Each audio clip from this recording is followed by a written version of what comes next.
नमस्कार, मैं हूं आलोक जोशी और आप देख रहे हैं बिज अड्डा। और बिज अड्डा में आज हम बात कर रहे हैं एक ऐसी कंपनी की जो इस देश के रिटेल का भविष्य बनाने वाली थी, जो इस देश के भविष्य पे बहुत बड़ा दांव लगा रही थी, जो सोने की चिड़िया, जिसके विज्ञापन का लोगो था सोने की चिड़िया, जी, फ्यूचर रिटेल।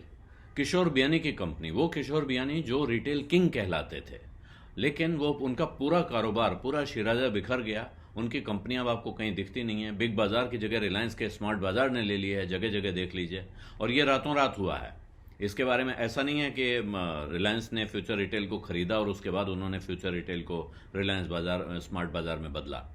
हुआ ये कि जिन जगहों पर फ्यूचर रिटेल के, फ्यूचर ग्रुप के बिग बाजार थे, वो प्रॉपर्टीज क्योंकि किराए पे थी, किसी और से किराए पे ले रखी थी, तो रिलायंस ने उन प्रॉपर्टीज को ले लिया और उसके बाद एक रात उन्होंने फ्यूचर को नोटिस दिया, कहा कल से आपका काम खत्म, यहां हमारी दुकान चलेगी।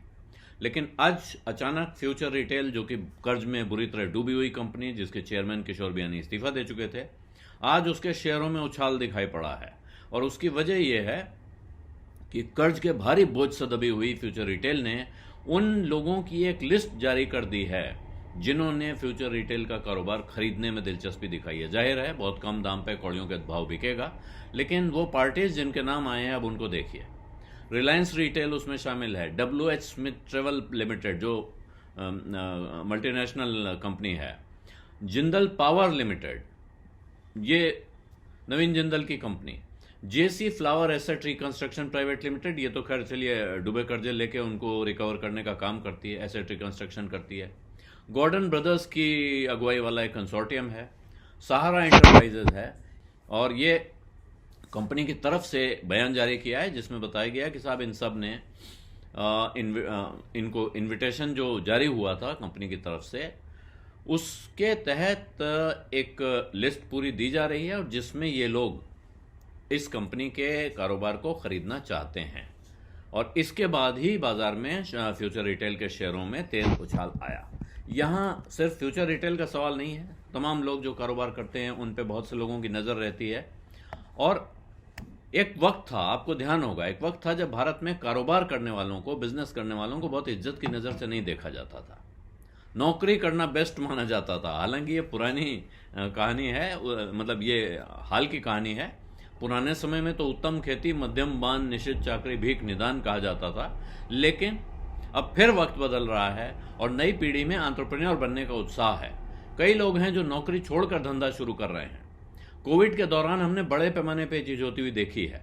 लेकिन अपना बिजनेस कैसे लॉन्च करें, बिजनेस शुरू करते वक्त किन चीज़ों का ध्यान रखें, ये कुछ सवाल हैं जो हर एक को उलझाते रहते हैं, दिमाग में रहते हैं। और अगर आप भी ऐसी उहापोह के शिकार हैं तो आपकी उलझन दूर हो सकती है कुकू FM पर मौजूद एक ऑडियो बुक बिजनेस का लॉन्च प्लान के जरिए।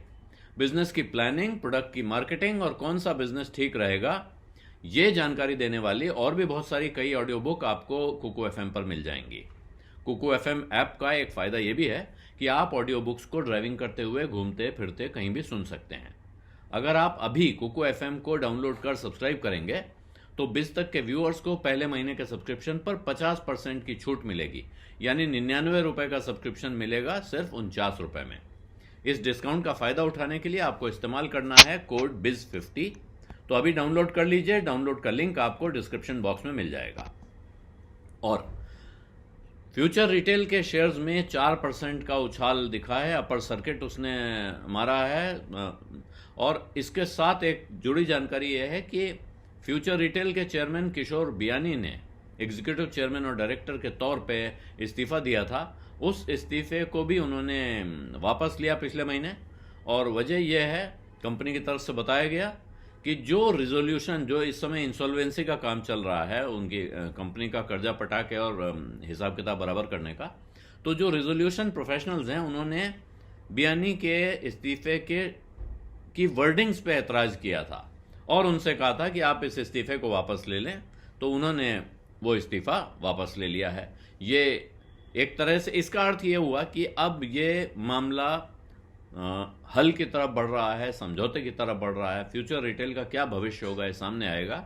अब जो फ्यूचर रिटेल के शेयर होल्डर्स हैं उनके अंदर ये उम्मीद जरूर जगी है कि अगर कोई बड़ी पार्टी इसको खरीद लेती है तो उनके शेयर का भी दाम कुछ बढ़ सकता है। हालांकि अभी जो पिछले कुछ उदाहरण हैं अगर उनको देखेंगे तो कई बार ये भी होता है कि जो छोटे शेयर होल्डर हैं उनके हाथ में कुछ लगता नहीं है। लेकिन फिलहाल ये नहीं मानना चाहिए, फिलहाल ये मानना चाहिए कि जो खरीदेगा वो थोड़ा सदिच्छा के साथ आएगा और जो बाकी छोटे शेयर होल्डर बचे हुए हैं उनका भी कुछ भला करेगा।